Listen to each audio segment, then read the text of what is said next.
guess they had some escape. They got a deep hanging out right down there. Hello everyone. Today we are suiting up to get ready to introduce our bees to their new home. In about 2 years we'll be able to start harvesting fresh Oklahoma honey. About a year, if that. It's been crazy busy this year, according to some other beekeepers we've been talking to. And right now Austin is getting suited up in his bee suit so we don't injure ourselves while taking care of our brand new bees. Came out here just now to get everything ready, finish getting everything ready for him anyway. There was a yellow wasp in the hives with trying to build a nest and all that fun jazz. So we got rid of that. It's been back and flying around, but the bees will handle that on their own terms once they're ready. Out there is our little bee setup. We built a pallet fence to keep out any wildlife that might try and brush up against the hives and irritate the bees and otherwise make them want to leave. Because if bees don't find themselves fond of an area, they will dip out and leave you with just an empty bee box. So in just a second, after I get suited up, we're going to head over there and introduce our bees into their new homes. So we've got Vinnie over here getting suited up.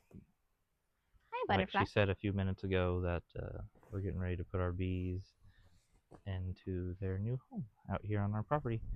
We spent the morning in class, and then after that we went and picked them up from Beekeeping, etc. in Oklahoma City. They're really good people there, and really recommend them for your beekeeping needs. They've got a lot of knowledgeable people, a lot of neat little knickknacks and such.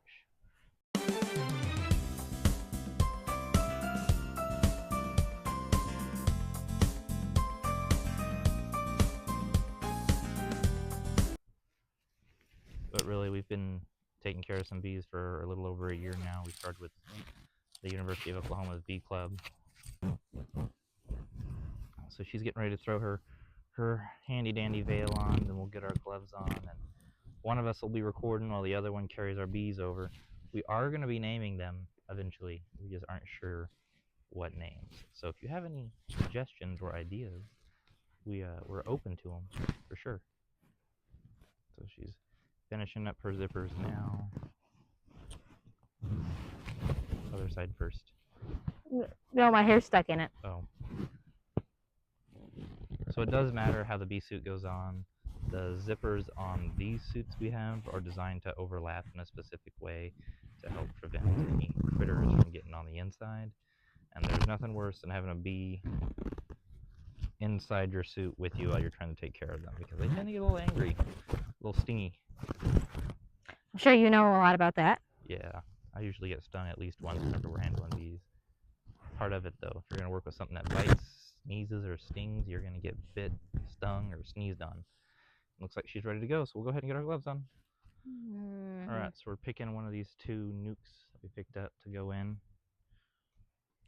Looking for an activity level. I think this one's a little more active, so I will go ahead and take this one. So as you can see, when we got them, they just came in these handy-dandy like plastic totes, and we borrowed these bags from a master beekeeper we know to help us transport them in our SUVs so we didn't have to wear our suits for an hour. Earlier this week, Vinnie and I, we spent probably about 2 hours putting together this fence with some pallets that we managed to get from some local businesses. We've had a lot of support here in town getting everything set up. Ooh, very angry. All right, so we'll go around the back side where the bag closed. Puppies. Be very careful with it because it's a little too big. It's a little too small, I guess I should say.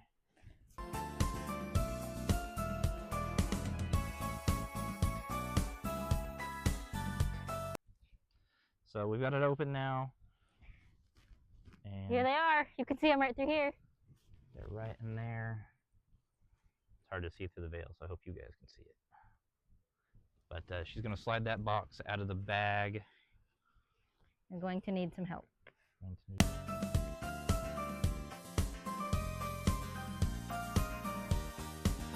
So we're going going to put them as close to their new home as we can. I'll go ahead and pop this lid off once I figure out how it comes off. They're ready to be out of this box. I would be too if I was them, to be honest with you guys. There they are. Whoa! Look at that. Look at those critters right there. We got 1, 2, 3. We got about 5 frames of bees in here. So we're going to go ahead and start taking these guys out and sticking them in their new home. Not seeing much on this side. Got a little bit of nectar in there. So we'll go ahead and put this on this right side.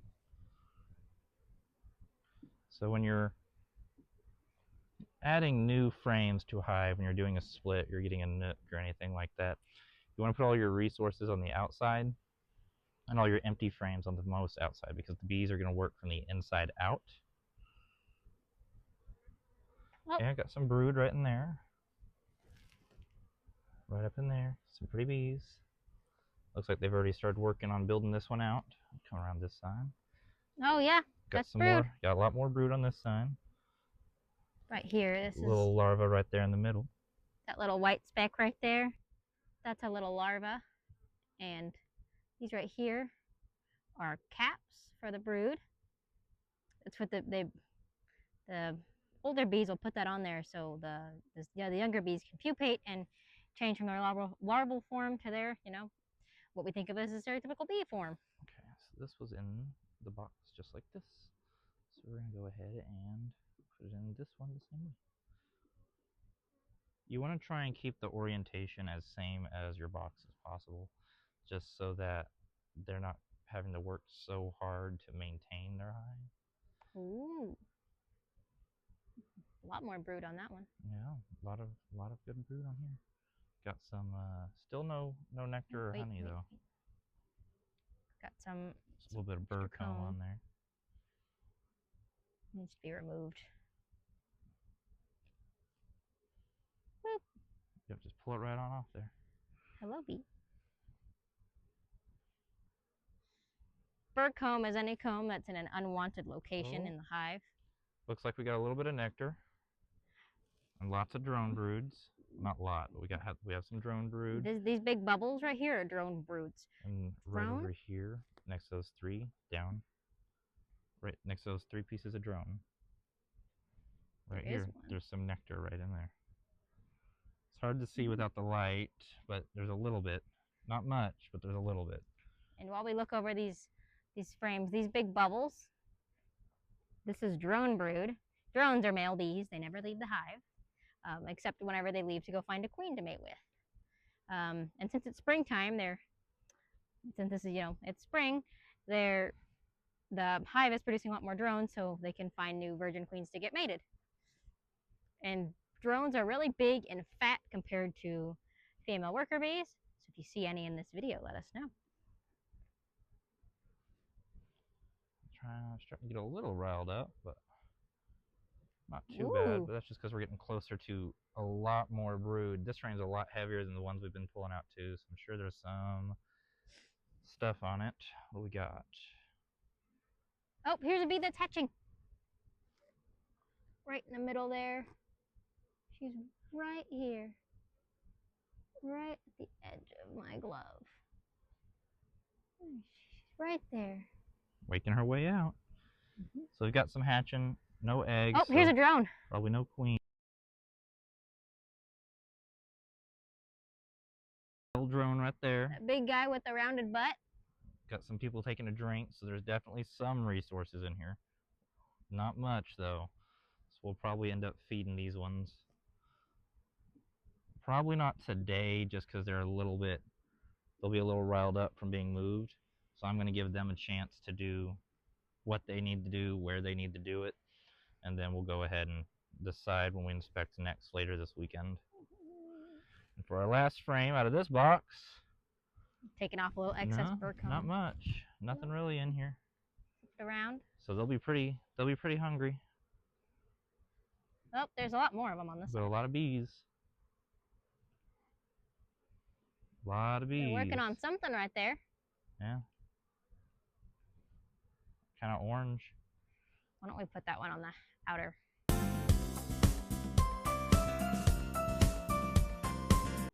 So we have a bunch of bees over here on this lid. So we're going to go ahead and give them a good shake. All right, There they go. take that and set it down somewhere nearby. I'm going to go ahead and leave these out so that the bees can move out of these boxes and into our deeps. This big box right here is called a deep. So we'll go ahead and set our inner cover on, trying to squish as few bees as we can. Being nice and slow usually takes care of it. As long as they've got enough warning, they tend to move out of the way. Yeah, they don't want to get squashed any more than we want to squash them. All right, and that's one of our nuke boxes done and one hive ready to go.